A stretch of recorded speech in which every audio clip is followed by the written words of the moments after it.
If you like the video, make sure to like, subscribe, and comment. For more videos like this, people who work at remote places, forest officers, hunters, etc., what creepy things have you noticed out there? I've worked in Canada's north for a few years now in oil and gas. It's pretty creepy when during night shift you realize a moose has just been standing at the tree line staring you down for an unknown length of time. Or finding bear tracks crossing the tracks you just made 5 minutes ago. Honestly, the silence of a snowy forest in the dead of night 100s of km away from anything is pretty spooky. When your only contact to the outside world is a radio channel nobody's listening to, you feel pretty alone. I was on a boat sitting on anchor in a secluded bay in the early hours, in southeast Alaska a few years ago. I stepped outside for a smoke and all of a sudden I heard the most horrific sounds of a wild animal being murdered by another wild animal. It went on for probably 10 minutes, I know it's just nature, but man, I can still hear that sound in my brain and it haunts me. I used to do agricultural work, alone in a field for 10 hours a day kind of thing. The pure amount of times I heard the sound of running and snapped up to see literally nothing there was horrific. I was convinced it was surely animals between the trees for a while, but the weirdest moment was when I heard it loudly from a row of trees next to me and immediately ducked under to see the feet of whatever animal was running by, and there was absolutely nothing. I remember trying to stay calm and walking really fast to the toilet block and sitting in there for a good long while before I came back. I never thought I'd be so freaked out in the daytime, but there wasn't a soul nearby for quite a way and it really amped up my imagination. I do a lot of work out in the woods. Creepiest thing was finding some headless doves. I also found sticks arranged in circles and paint on the trees in the same spot. Not sure if it was part of a ritual or not, but that's what I saw. I spent some time in the peat swamp forests of Borneo studying wild orangutan. We would go into the forest very early around 4 a.m. One morning there was a clouded leopard on the trail we used to enter the forest. It was just crouched there watching us. We shouted, tried to act big. One of the indigenous people we worked with even took out his slingshot and shot rocks at it. He missed on purpose, just trying to scare it off. It stayed there for a good 5 minutes watching us before it slowly walked into the thick brush off the cleared trail. When we walked by, I shined my light to where it had walked to and could clearly see a pair of reflective eyes only 3 meters away crouched watching us pass.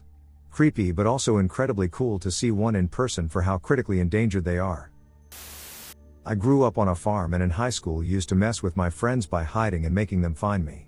One night my friend was over and we were waiting on this other guy. We see him pull up, so we take off running to hide. It's funny because they have to wander around somewhere they're unfamiliar with or go ask my parents and be told too bad you'll have to find her. It's like forced hide and seek.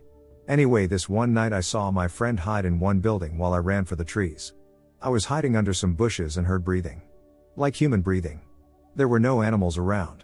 It creeped me out so bad I ran out of hiding to greet my friend.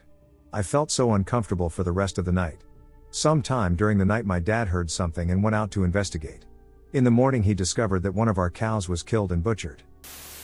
I spent several seasons working at a remote field camp in Antarctica, over 1,000 kilometers from the main station in McMurdo.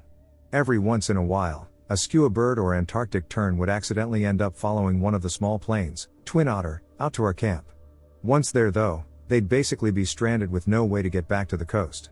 I'd get out of my tent some mornings and see a lonely tern circling overhead, knowing it was a dead bird flying. It was quite creepy. Along these lines, when birds, or seals, do die down there, it's so cold and dry, that their bodies don't decay either. They essentially mummify.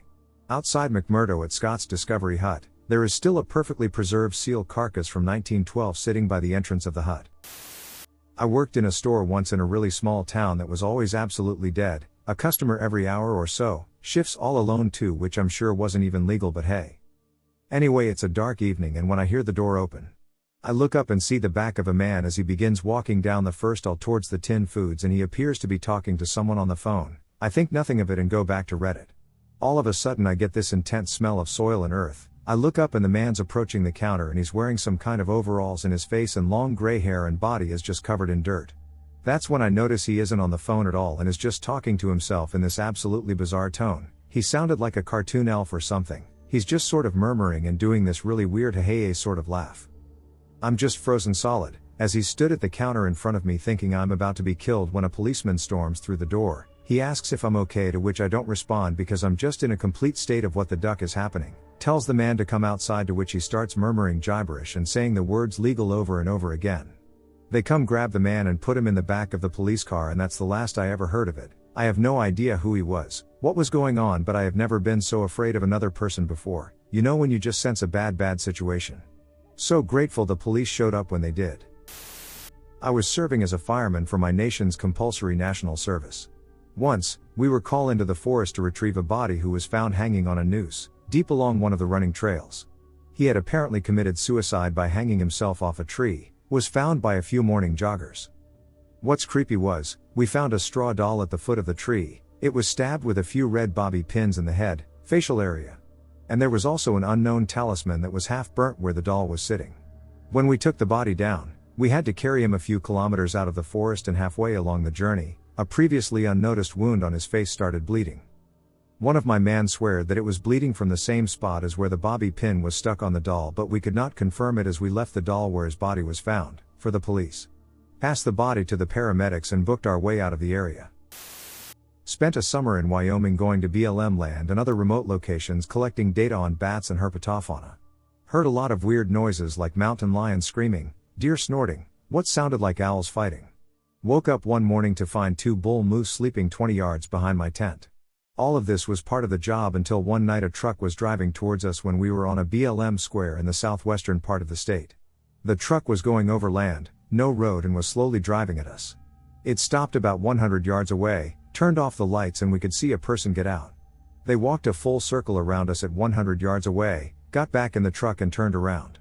This was after dark, and this shadowy figure did a complete circle around us. You could hear them walking through the sagebrush, and I'm sure they could hear us talking. We packed up after that and drove to a hotel an hour away. I called the office and told them I was taking a gun when we went back out. Didn't like having the bear mace as our only defense. Some friends and I were fishing a small pond just after dark for catfish. We started to hear sounds coming off the water like someone throwing softball-sized rocks, but they were coming from all over the pond. We thought someone was messing with us and we called out a few times for them to stop, but we eventually got freaked out and left. Cut to a few years later, I'm fishing a different pond and hear the same sound. Turns out it was a beaver slapping its tail on the water to drive me from its territory. When beavers become problems in rivers, they relocate them to ponds in town. Spent a summer doing conservation work out in the absolute middle of nowhere in Wyoming. Was part of a crew that would spend 2 weeks camping in remote places to do manual labor in places machines couldn't get to. For this story, we were building new hiking/biking trails in the back portion of a designated wilderness area in a high-altitude desert. This means that the nearest civilization was a 2-hour car ride to a town of 41 people in a sandy soil area where tracks last forever. It was the middle of our stint during the early part of the night where everyone else had gone to bed, but I stayed up to read, so maybe 11:30 or so. Still pitch black outside, clouds had covered stars. So my headlamp was probably the only light on in a 40-mile radius. Suddenly I hear footsteps walking around our camp and head towards the tents from where I was in the community tent. That sound immediately put me on edge as I felt the hair on my arms raise and my adrenaline spike. I recall thinking to myself that 2 things are very wrong, since the person was not using a light to see and the footsteps were not coming towards me from the tents, rather it was the opposite. Within the 4 seconds it took me to drop my book, get up, and turn the corner of the tent to cast my light on the sleeping tents. The sound had stopped, but I saw tracks in dirt before me. Looked like they came from one end of camp, looked into my tent, walked through the sleeping tents and kept going out of camp again. I don't know if I was making too much noise or not by walking around, but the rest of my crew ended up waking up and asking me what was going on from inside their tents. After explaining what I found, they all got up to look at the boot prints in the dirt. They were damn near perfect copies of my own boots except for one small thing. I had a rock stuck in my treads that messed up the symmetry. I was wearing fairly common work boots, except I also happened to wear US size 15 double-wide boots, so there was no way in hell this was one of the other crew members. I don't think any of us slept much that night. Never saw or heard anything more after that night. A light rain removed the tracks a couple days later, but I do remember none of us were willing to step on the prints themselves and choose to step over them like cracks in the sidewalk. Lived up north for a while on a 3-year job. A local took me way out into the woods one night because he swore that at midnight at this one spot you could see the ghostly carriage where some people froze to death. Obviously expected to see nothing. So we're sitting there in absolute pitch black darkness. You can't see your hand in front of your face or anything around you. The sky is slightly gray from the thin cloud cover reflecting distant lights, but that's it. You can't even really make out the tree line. We never do see a carriage. Or anything. At about 12:20 or so we're just smoking and chatting, thinking about leaving, when we hear the unmistakable sounds of someone walking through the underbrush. Loud crackling of breaking sticks and branches. But still, everything is black. It gets closer and louder, but we don't see anyone coming. There's nothing. And all we can think is how it's basically suicide to trudge through these woods at night. Good way to get a stick in the eye at the very least, and eventually you will twist an ankle or break something when you step off a ledge. The ground around here is very uneven. But it's definitely someone coming. Crack, snap, snap. In the pitch black? Nope. We drive the hell out of there. We weren't afraid it was a ghost. We were afraid it was a person insane enough to be marching through the woods without a light. Do not want to meet that guy. My parents live pretty far back in the country and have one neighboring house. The neighbors would let their basset hound outside for about 10 minutes to use the bathroom every morning. One morning they let him out, and he didn't come back inside. After a couple minutes they walked out to his favorite bathroom spot, and found his head. Judging from the tracks, a mountain lion had ambushed him and apparently torn his head off before carrying the body away. What I thought was the creepiest part was that the family hadn't heard a sound. Used to teach outdoor education, which was essentially just summer camp during the school year, and school groups would come up and spend a few days at the camp. On their last night we would always tell them a scary story around the campfire. It was the same scary story every time. We worked in partners, so there were always 2 staff members for every school group. One staff member would tell the story and the other staff member would go hide in the forest and make scary noises. So, I'm telling the story and every few minutes there's like a snap of a twig or rustling in the bushes, and of course as always the kids all get freaked out and they start getting scared. It's very fun. Well, as I'm telling a story I'm walking around the campfire looking at all the kids' faces and I noticed a familiar one. My partner Eric. Sitting there smiling at me, wondering why I'm staring at him. My heart has never started beating so fast in my life. Eventually I sped through the story and all the kids left, and I explained to Eric that I thought it was him in the woods, and his eyes got very wide and he said, "Are you telling me that wasn't one of the staff members?" So we both ran back to the main road. I've been locked inside a vast Gothic cathedral at night, alone inside the structure practicing the pipe organ for a forthcoming recital. During thunder and lightning storms as I sat up high in the gallery at the console.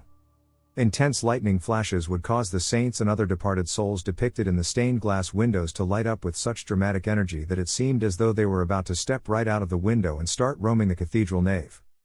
Even their stained glass jeweled eyes glowed with a fiery spirit of reality, as if they had resurrected at that very moment. I work for a medical examiner and used to be on the graveyard shift alone. The first night I was on at midnight on our air system shut off, which caused the vents to warp. That shit sounded like somebody running through the vents in the ceiling on all fours. Thankfully I got used to it, lol, but def creepy at first.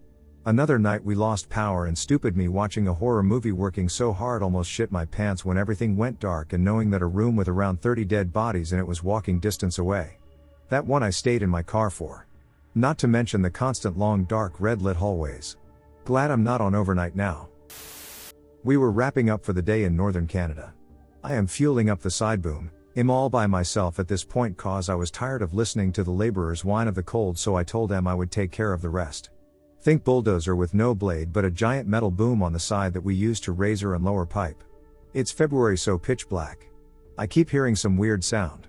I can't quite hear it cause the pump is too loud. I search around a couple times and see nothing. I get in the truck and take off, drive past the front of the side boom to see a cougar sitting on top of a dirt pile 15 feet away.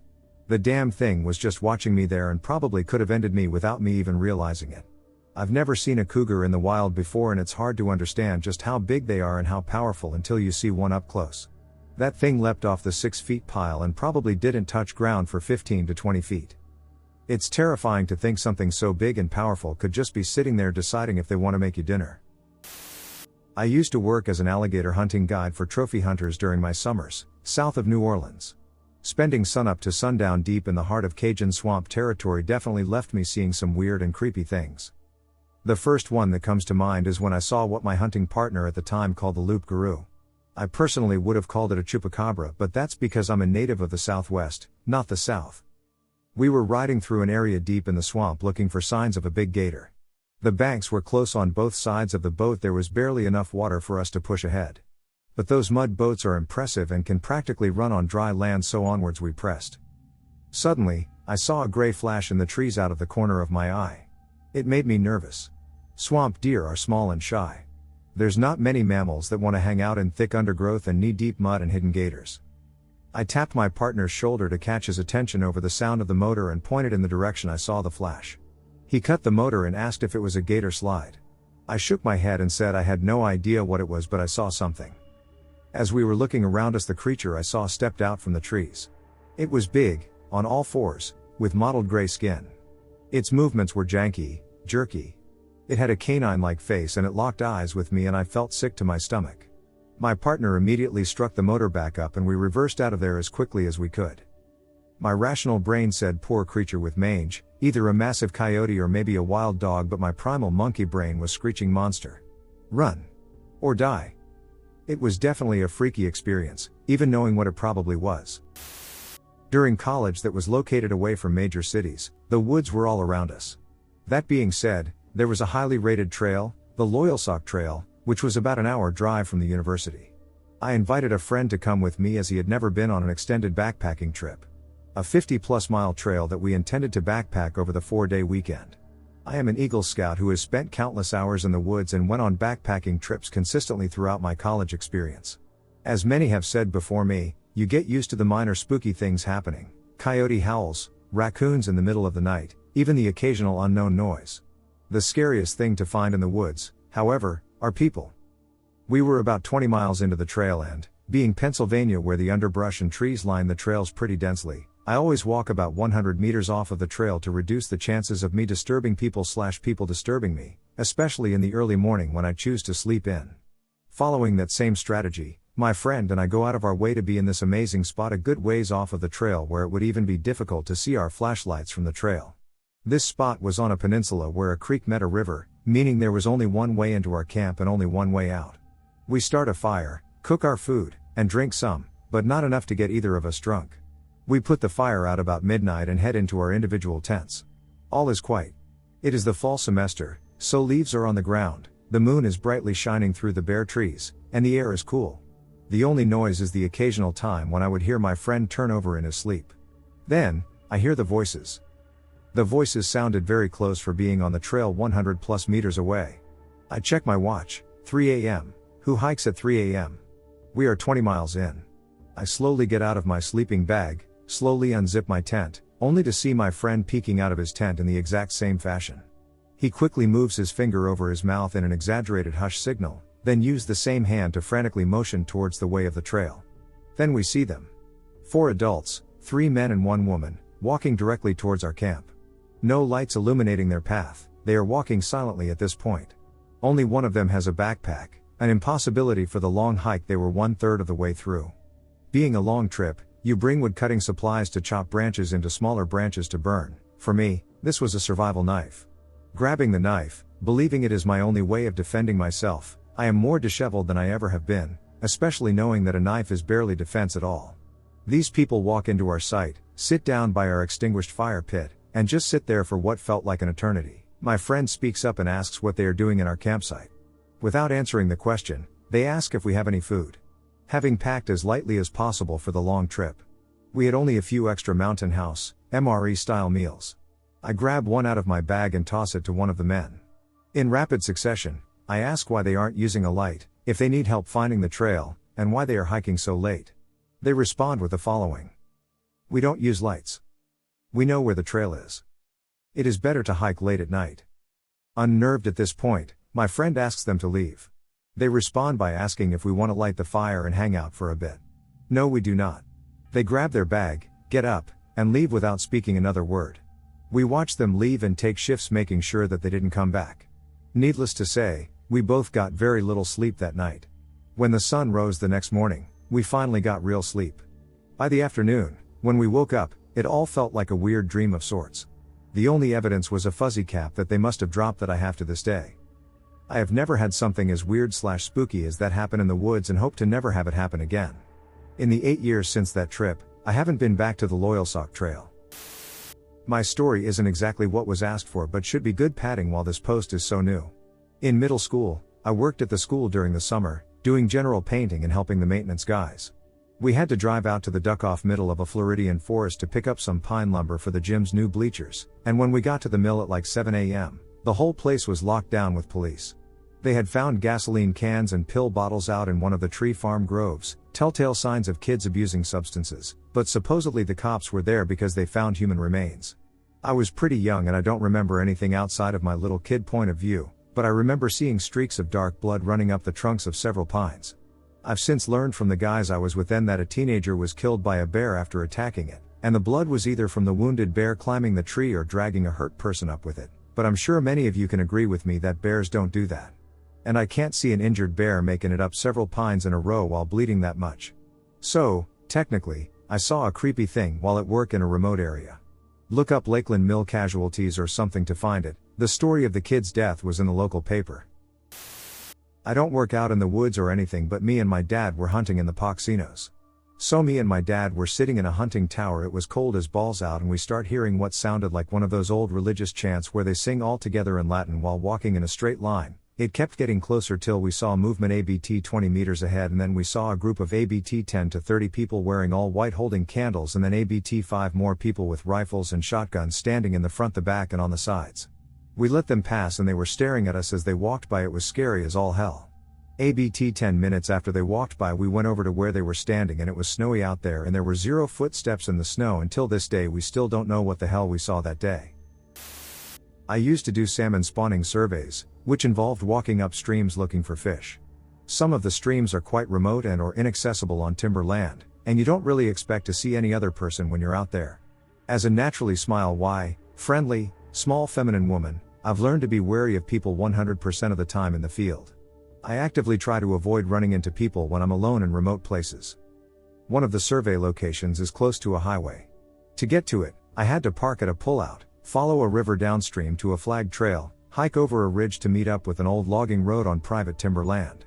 I walked along the logging road for about 100 meters before peeling off into the woods, very thick second-growth Douglas fir reprod, where game trails eventually lead to the stream at the base of the hill slope.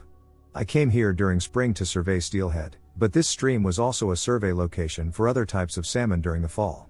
The game trails off of the logging road were flagged by previous surveyors, and multiple routes were marked. This made it kind of confusing, and not all routes actually led to the stream. Some just petered out once the vegetation got too thick. Another led to a cliff face overlooking the riverbed. Lots of faint trails. One day I turned off into the woods, one of the survey flags tied around a branch at the side of the road. I followed some pink flagging heading south along the hillside. I noticed the trail seemed freshly turned up, and figured maybe a bear clambered through recently since the time I was there last, 2 weeks previously. The trail led to a small claustrophobic clearing, and the ground was freshly torn up in the shape of a circle. Seemed strange. I was looking for elk tracks but didn't see any. Then I noticed an assortment of bones scattered around the edges of the clearing. These weren't there before. Everything was dead silent, and something about it was setting me on edge. I poked around the bones a bit, trying to piece together this scene. I noticed another slight path, which strayed from my main route, veering to the right from the clearing. I walked a bit down that way, and gazed ahead trying to see if this path was flagged. It was densely packed with trees. A subtle movement caught the corner of my eye ahead and to the right as I walked. I turned my head to look past the trees and saw the silhouette of a large shelter maybe about 50 to 75 feet from the clearing. It was surrounded by what looked to be jugs and bones. Tons of plastic jugs. Light shapes of bones on the ground. The lighting made seeing anything else impossible. Everything was so quiet. I left in a hurry, off the trail, without trying to get a better look, without getting to the stream. The alarm bells in my brain were screaming. Not for work, but I was at large old cottage in the middle of the Peak District, UK, with a friend whose parents lived there but were away for the weekend. For anyone that doesn't know, it's a very barren place, full of hills, heather and rains a lot. You don't see many people around. We'd spent the evening outside on her patio until it got dark and quite cold, so as we packing up to head indoors, her dog suddenly jumped upwards and just ran, as fast as I've ever seen it run into the field next door and into the darkness. No bark, no whining, just vanished. We called and she eventually came back, but she kept turning around and standing her ground, staring into the dark. A few minutes later we saw these flashes coming from a patch of woods beyond the field. They looked like camera flashes, but it was too far away to tell. 20 minutes later we were inside and we locked the doors, a little unnerved by whatever the dog had spotted. It was late, and too late for what happened next. The house phone rang, and at that kind of time of night, you know it's never good. But my friend just froze and looked at me. I asked her if she was going to answer it, the incessant sound of it already creeping me out. She said, "It only makes that noise when you've lost one of the handsets." I asked her what she meant, and she said, "We have 2 house phones, one here and one upstairs. It makes that noise when you phone the other phone if you've lost it. It's an internal call." Nothing came of it, but I didn't sleep much that night. I do a lot of stream work, so I spend time out in pretty rural areas walking streams and rivers. Once my coworker and I were working in a more urban environment and came across what we initially thought was a body, which of course triggered "oh shit" from us, but it ended up being a firefighter's dummy that had fallen down a hill. We felt pretty dumb. Other notable things include a small grave in the middle of nowhere for someone's dog, pretty sad, and a stuffed rabbit with shotgun shells placed where its eyes should be, a mannequin very purposely placed in a chair in the middle of the woods, and lots of little random altars.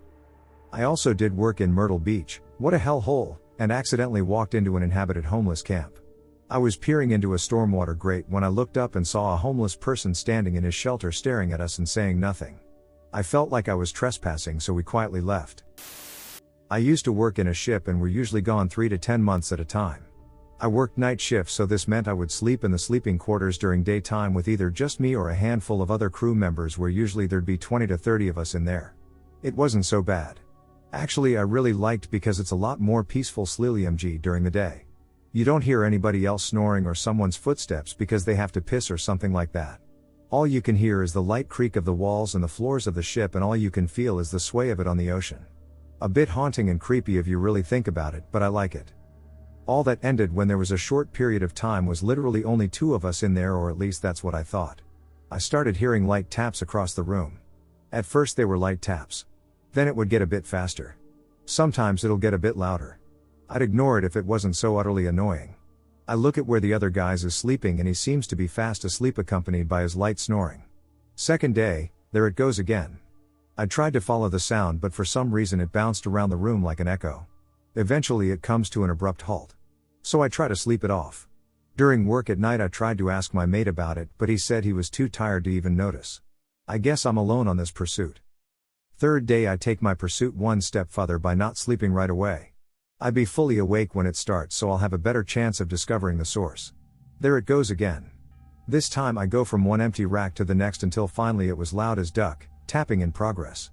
My heart was thumping like a jackhammer. I pulled the curtain to the side. There laid the biggest dude I've ever seen on the ship, holding his dick mid-stroke. You have no idea the speech I prepared for this guy, in my head, for keeping me up for several days, but at that exact moment I had no idea what to say. Of course I gave out a small yelp, which didn't help the situation. I never thought I'd be locking eyes with another dude while he's gripping his dong when I began this honorable pursuit. With the current situation I mustered my best attempt at displaying my annoyance. It somehow came out as an apology, followed by "I keep hearing tapping noises." He hadn't said anything yet, but at that exact moment, I realized that his elbow, that which belonged to the fapping arm, is resting right on the wall, probably banging on it over and over and over. I didn't wait for a reply. I nodded my head, kind of rolled my eye and walked away. It will never be easy trying to avoid a big guy like him every day in the same sleeping quarters. This story still haunts me. I worked as the county historic preservationist in southern Appalachia, working on the buildings and properties the county owned. One of the benefits included with my job was living on site at one of the historic properties. The historic house was an imposing brick mansion built in the 1810s, and I lived in a small caretaker's house about 20 feet away. This was in the backwoods, so to deter trespassing and vandalism the county had built an 8-foot-tall fence around the entire 5-acre parcel and put barbed wire on top of the fence. I mention this all just to show it was basically impossible for anyone, or anything, to jump or climb over the fencing and onto the property. One night, after working late at another property, I pulled up to my entrance gate, let myself in, locked it behind me, and then drove the 100 yards down the gravel road to my house. There were no lights on the property, so I could only see by my headlights. As I turned my car around the corner of one of the outbuildings and parked it, my lights shone on a thing that I still have a hard time describing effectively. It was the size of a deer, but with long spindly legs and long shaggy hair. Almost like a taller maned wolf, if you've ever seen pictures of one of those. That alone shook me, as there was no way something of that size should have been able to get through, or over my fencing. What follows is absolutely true. I got out of my car to get a better look at what the hell the thing was, and as I opened the door and got out, the thing took off running away, not on 4 legs, but on 2. I literally watched this thing raise its back up, stand at full height on its back legs and sprint away. I absolutely freaked out at that point, grabbed my maglite and my shotgun from inside and tried to find the thing again. There was no trace. No tracks or anything. I have no idea how it got in or out of my property. I didn't sleep at all that night, just sat on my couch with my shotgun watching my front door, hoping that whatever I saw didn't come back and burst in. I cannot explain what the hell I saw that night, but it still raises the hair on my neck every time I think about it. When I was a kid living in Queensland, Australia, I used to bush bash, meaning walk off the beaten track through thick scrub. I knew the national park my house backed onto like the back of my hand. I knew from the topography where I was at all times. Both my parents were ex-military and had a sort of hands-off, trusting me even as young as 12 to venture off on my own into the wilderness. So I could just pack a lunch, and my sister and neighborhood friend would come with. We'd head off early in the morning, returning just before sunset usually. Once, when I, the oldest, was about 14, we had been following creek beds and bashing over heavily forested hills towards an area I'd never been. We came down a hill, through a gully full of ferns and followed a dry creek bed for another hour. The sides of the creek became steep and rocky. Before long we were passing through a gorge. As we emerged from the gorge, we noticed what looked like a dwelling. Being idiot kids, we wanted to see what was up. It looked abandoned at first. But as we got closer we saw that tarps had been affixed to the ramshackle structure. Chicken wires surrounded what looked like a pen just outside. As my eyes traveled across it, I suddenly caught another pair of eyes looking directly back at me. A Rottweiler. We started slowly edging back away from the property, but it was too late. The dog started going nuts and, worried that it was coming after us, or at least alerting the person/s living in the hut, we bolted. I went back to the area a few times, but not too close to the abode itself, and found discarded bones from small game and other bits and pieces, spent .22 casings and such. As an adult and knowing the area, it's very likely we stumbled across either a homeless person camping out, or a meth lab.